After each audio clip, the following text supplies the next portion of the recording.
اس چہرے کا خیال آتے ہی دل میں خوف بیٹھ جاتا ہے، گھبراہٹ بڑھ جاتی ہے اور میں اسی دکھ میں چلتی رہتی ہوں۔ یہ سن کر حضور اکرم نے ہلکی سی مسکراہٹ کے ساتھ فرمایا، اچھا ذرا صاف صاف بتاؤ، تم نے آئینے میں کیسا چہرہ دیکھا تھا؟ حور نے ایک ٹھنڈی آہ بڑھی اور عرض کیا، یا رسول اللہ، سر سے پاؤں تک سیاہ رنگت، گویا اندھیرا ہی اندھیرا، چھوٹی چھوٹی آنکھیں، موٹے ہونٹ، پھیلے ہوئے دانت، چپٹی ناک، بےڈنگا سا چہرہ، تنگ ماتھا اور ایسا قد کہ دیکھ کر دل بیٹھ جائے۔ جنت کی چاندنی، پھولوں کی بہار اور ایسی ہیبت ناک صورت، یہ دونوں ایک ساتھ کیسے نبھ سکتے ہیں؟ جب حور اپنی بات مکمل کر چکی تو حضور اکرم صلی اللہ علیہ وآلہ وسلم نے سر اٹھایا۔ آپ کی آنکھوں میں غیرت اور جلال جھلکنے لگا۔ آپ نے فرمایا، جس شکل کا تم ذکر کر رہی ہو وہ تو میرے پیارے بلال رضی اللہ تعالیٰ عنہ کی ہے۔ تم ایک سچے عاشق، وفادار مومن اور اللہ کے نایاب بندے کے بارے میں غم کر رہی ہو۔ کیا تم نہیں جانتی کہ میرا بلال محبت اور وفا کا جیتا جاگتا نمونہ ہے؟ میں نے اسے اپنی نگاہ میں جگہ دی، اپنی پناہ میں رکھا، اور سن لو، میرا بلال اللہ کی بارگاہ میں بہت بلند مرتبہ رکھتا ہے۔ قیامت کے دن اس کے جسم کی یہی سیاہی اس کی عزت اور شان کی علامت بن جائے گی۔ اللہ اسے ایسا مقام عطا فرمائے گا کہ ساری مخلوق حیران رہ جائے گی۔ وہ بلال جو عشق الہی کی آگ میں تپ کر سونے کی طرح کندن بن چکا ہے، جس نے اللہ اور اس کے رسول کی محبت میں دونوں جہانوں کی آسائشیں ٹھکرا دی ہوں، وہ جنت کے ظاہری حسن کو کیا اہمیت دے گا؟ اس لیے اپنے حسن پر غرور نہ کر۔ ممکن ہے جس دن تو نقاب اٹھا کر بلال کے سامنے آئے وہی تجھے پسند نہ کرے۔ حضور اکرم کا یہ فرمان سنتے ہی اس حور کے جذبات قابو میں نہ رہے۔ اس کے چہرے سے غرور اتر گیا، دل لرز اٹھا اور وہ شرمندگی کے آنسو بہانے لگی۔ اس نے عرض کیا، یا رسول اللہ، میری خطا معاف فرما دیجئے، میرے دل سے غم کا بوجھ اتر گیا ہے۔ اب وہی سیاہ فام بلال مجھ سے سب سے زیادہ عزیز ہے۔ میں اپنی اس خوش نصیبی پر نازا ہوں کہ سلطان کونین کی نگاہ رحمت مجھ پر پڑی۔ اب مجھے سمجھ آ گیا کہ اصل خوبصورتی چہرے میں نہیں بلکہ دل کی پاکیزگی اور وفا میں ہوتی ہے۔ قیامت کے دن میں اسی بلال کو اپنی آنکھوں کا نور بنانا چاہتی ہوں اور اپنے مقدر پر راضی ہوں۔ اس کی معذرت قبول کر لی گئی۔ حضور اکرم نے دعا دی اور آگے بڑھ دیے۔ اس واقعے کے اثرات دلوں پر ایسے مرتب ہوئے جیسے سوئی ہوئی روحیں بیدار ہو گئی ہوں۔ پھر ایک صبح فجر کے وقت حضور اکرم صلی اللہ علیہ وآلہ وسلم نے حضرت بلال کو بلایا۔ آپ کی آواز میں محبت بھی تھی اور حیرت بھی۔ فرمایا، یا بلال، مجھے بتاؤ، اسلام لانے کے بعد تم نے کون سا ایسا عمل کیا ہے جو تمہارے نزدیک سب سے زیادہ قیمتی ہے؟ کیونکہ میں نے جنت میں اپنے آگے تمہارے قدموں کی آہٹ سنی ہے۔ حضرت بلال نے ادب سے سر جھکا کر عرض کیا، یا رسول اللہ، میرے پاس کوئی بڑا عمل نہیں، بس اتنا ہے کہ جب میں وضو کرتا ہوں تو اس وضو کے بعد جتنی نماز اللہ میرے نصیب میں لکھ دیتا ہے ادا کر لیتا ہوں، اور اذان کے بعد 2 رکعت نفل کبھی نہیں چھوڑتا۔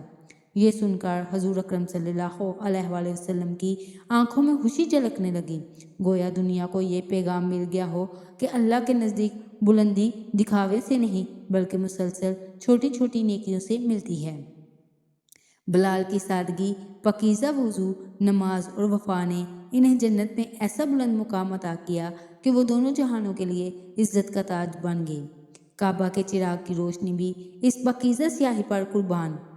بلال اسلام کی شان اور عظمت کی زندہ یادگار ہے۔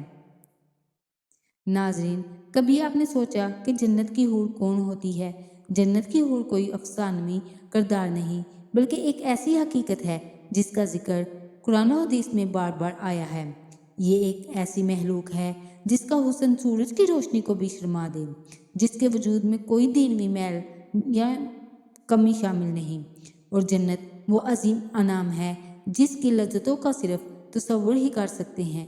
جنت عیش و آرام کی ایسی جگہ کا نام ہے جو ایمان والوں کو ان کے ایمان اور اعمال کے صلے میں اللہ تعالیٰ کی طرف سے بطور انعام عطا ہوگی۔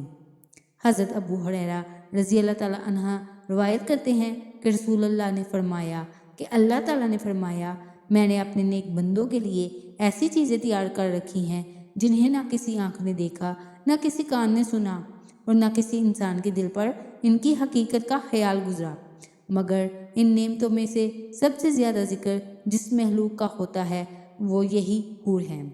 ناظرین، جنت کی حوروں سے متعلق مقدس کتاب قرآن پاک میں اللہ تعالیٰ خود یوں فرماتا ہے کہ نیک اور متقی لوگوں کے لیے گوری بڑی آنکھوں والی عورتیں یعنی حوریں ہوں گی، جیسے حفاظت سے رکھا ہوا چھپا ہوا موتی۔ حور اس عورت کو کہتے ہیں جو جوان ہو، حسین و جمیل ہو، صاف و شفاف رنگت والی ہو اور گہری سیاہ آنکھوں والی ہو۔ نبی نے جنت کی نعمتوں کا تذکرہ کرتے ہوئے بارہا حوروں کا ذکر اس انداز میں سے فرمایا کہ مومن کے دل میں ان کی طلب اور شوق بیدار ہو جاتا ہے۔ ایک حدیث میں آپ نے فرمایا کہ مومن کے لیے جنت میں 2 بیویاں ہوں گی، ہر ایک کی پنڈلی کا گودا گوشت کے باہر سے نظر آئے گا اور ان کے درمیان کوئی اختلاف نہ ہوگا، دونوں اپنے شوہر سے محبت کرنے والی اور وفادار ہوں گی۔ ایک اور موقع پر آپ صلی اللہ علیہ وآلہ وسلم نے ارشاد فرمایا کہ میں نے حضرت جبرائیل علیہ السلام سے پوچھا اور کہا مجھے بتاؤ اللہ تعالیٰ حوروں کو کس طرح تخلیق فرماتے ہیں؟ تو انہوں نے فرمایا اللہ تعالیٰ حوروں کو عنبر اور زعفران کی شاخوں سے پیدا فرماتے ہیں، پھر ان پر خیمے نصب کر دیے جاتے ہیں۔ اللہ تعالیٰ انہیں سفید رنگ کی کستوری سے پیدا فرماتے ہیں، یعنی اللہ نے حوروں کو مٹی سے نہیں بنایا بلکہ ان کی تخلیق مشک، کافور اور زعفران سے ہے۔ آپ صلی اللہ علیہ وآلہ وسلم نے فرمایا اگر حور سمندر میں تھوک دے تو اس کے لبے دہن کی مٹھاس سے سمندر میٹھا ہو جائے، اور اگر حور اپنی ہتھیلی زمین و آسمان کے درمیان نکال دے تو اس کے حسن کی وجہ سے دنیا دیوانی ہو جائے، اور اگر حور اپنی اوڑھنی ہٹا دے تو سورج اس کے سامنے ایسا معلوم ہو جیسے سورج کے سامنے ایک بے نور چراغ، اور اگر حور اپنا چہرہ ظاہر کر دے تو زمین و آسمان کے درمیان ساری فضا روشن ہو جائے۔ البتہ یہاں یہ وضاحت ضروری ہے کہ دنیا کی عورتوں کا حسن جنت میں داخل ہونے کے بعد حوروں سے بڑھ کر ہوگا اور وہ حوروں کی ملکہ ہوں گی۔ یہ بات بھی ذہن میں رہے کہ آپ صلی اللہ علیہ وآلہ وسلم نے فرمایا جب کوئی عورت اپنے شوہر کو تکلیف پہنچاتی ہے تو جنت کی حوروں میں سے اس مرد کی بیوی حور کہتی ہے اللہ تجھے ہلاک کرے، اس شخص کو تکلیف نہ دے، یہ تو تیرے پاس مہمان ہے جو عن قریب تجھے چھوڑ کر ہمارے پاس آنے والا ہے۔ جنت کی نعمتوں میں سے یہ بھی ہے کہ اللہ تعالیٰ مردوں کی حوروں سے شادی کرا دے گا۔ دوستو، اس کے ساتھ ہی امید کرتی ہوں کہ آپ کو ویڈیو بہت پسند آئی ہوگی۔ ویڈیو پسند آئے تو لائک اور شیئر ضرور کیجیے گا اور ہمارے چینل تحفہ محمد کو سبسکرائب لازمی کریے گا۔ اللہ حافظ۔